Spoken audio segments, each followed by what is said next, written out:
There is a man in his garage right now. It is Saturday morning. The air is cool, still carrying the quiet of early hours before the neighborhood fully wakes up.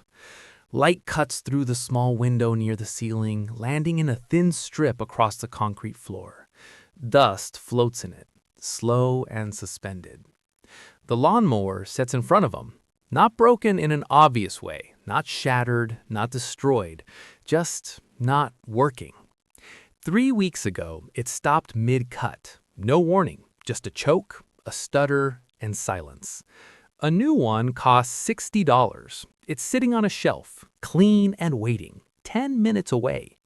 He has now spent 4 Saturdays trying to fix this one. His hands tell the story. Small cuts along the knuckles, fingertips darkened by oil that refuses to fully leave.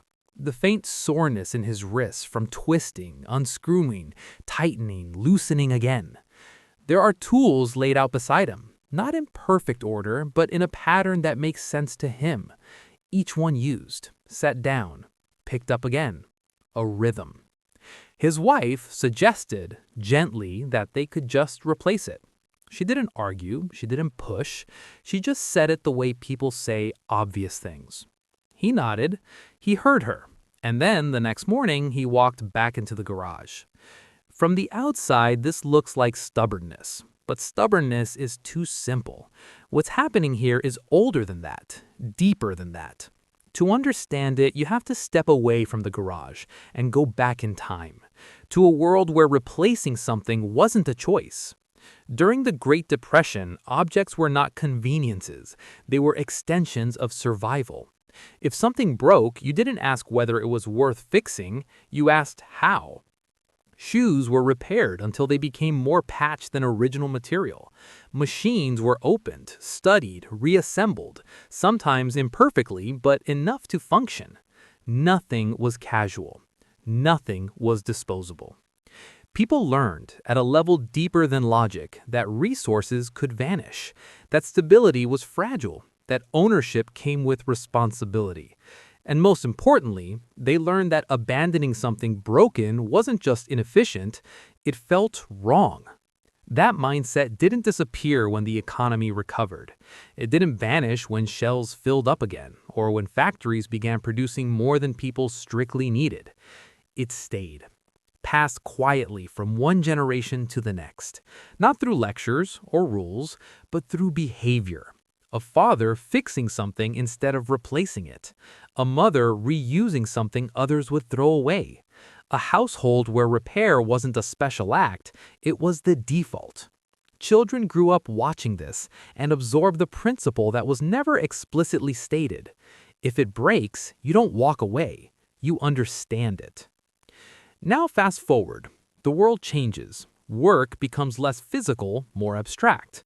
Offices replace workshops. Screens replace tools. Outcomes become harder to see, harder to measure. A man can spend an entire day working and still feel like nothing tangible was produced. Emails sent, documents updated, meetings attended. But what changed? What exists now that didn't exist before? That question lingers. And then he comes home, walks into the garage, and faces something real. A machine that does not work. A problem with a clear boundary. And suddenly the rules are simple again. Broken? Fix it.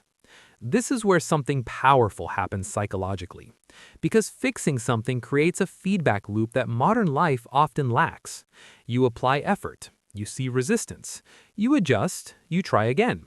And eventually, if you persist long enough, something changes. The engine turns over, the blade spins, the machine comes back to life. That moment is not just satisfaction, it is confirmation. Confirmation that your actions matter, that cause and effect still exist, that you can intervene in the world and produce a result. Psychology calls this self-efficacy. And it is one of the most fundamental human needs.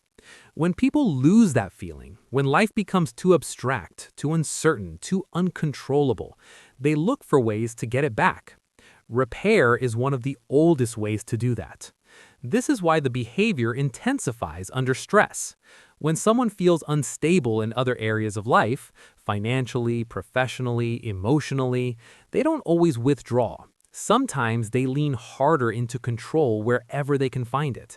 They organize, they fix, they rebuild. Because while they cannot control the larger system, they can control this small, contained problem in front of them. The carburetor can be cleaned, the bolt can be tightened, the system can be understood. And in understanding it, something inside them stabilizes. But there is another layer here that is rarely talked about. Fixing is not just about control, it is about loyalty. People who fix things tend to carry a certain internal philosophy about the world. They don't separate objects from meaning. To them, things are not just things, they are investments of time, effort, memory.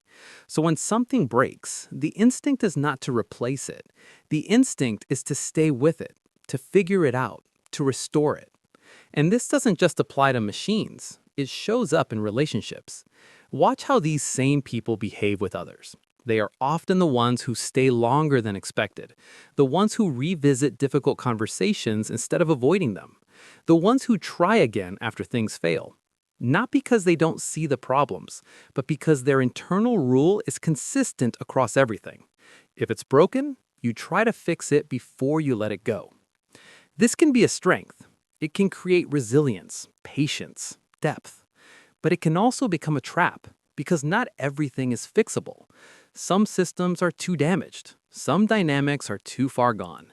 Some situations require walking away, not rebuilding.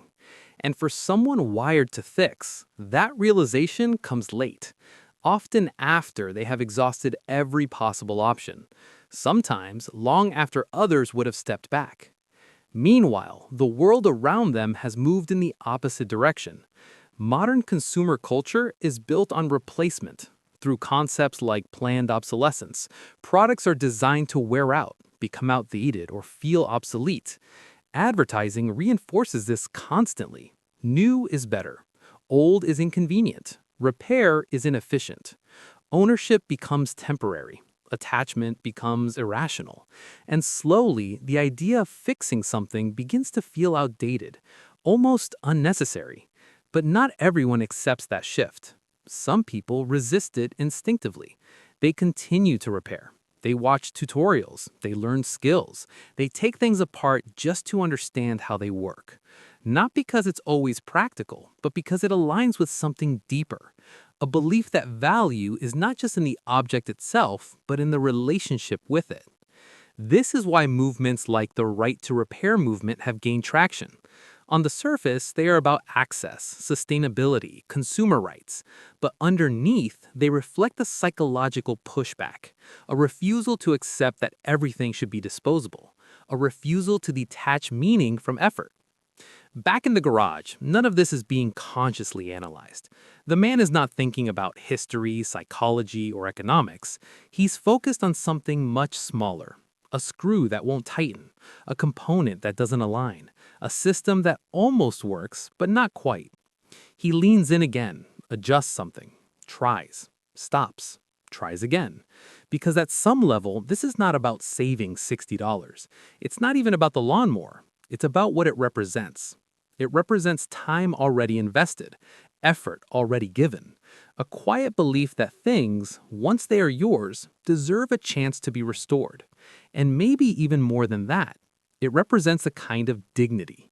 The dignity of not giving up too quickly, the dignity of understanding instead of discarding, the dignity of staying with something long enough to see if it can be brought back. Eventually, one of two things will happen. Either the lawnmower will start, or it won't. And if it doesn't, he may finally replace it. But even then, the decision won't feel simple, because for him, replacing something is never just a transaction. It's a conclusion. So the man in the garage is not refusing to buy a new lawnmower. He's testing a belief that what he has is still worth something, that broken does not automatically mean finished, that effort can restore value. And maybe the more interesting question isn't whether he's right or wrong. Maybe the real question is this: Where in your life are you acting like him? Holding on, fixing, trying, investing more time and effort?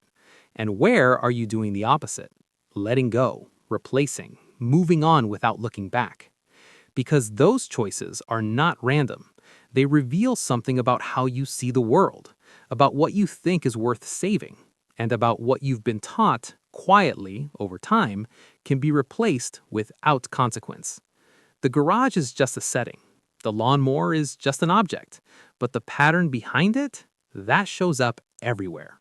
In work, in relationships, in identity, in the quiet decisions you make every day about what you keep and what you're willing to leave behind.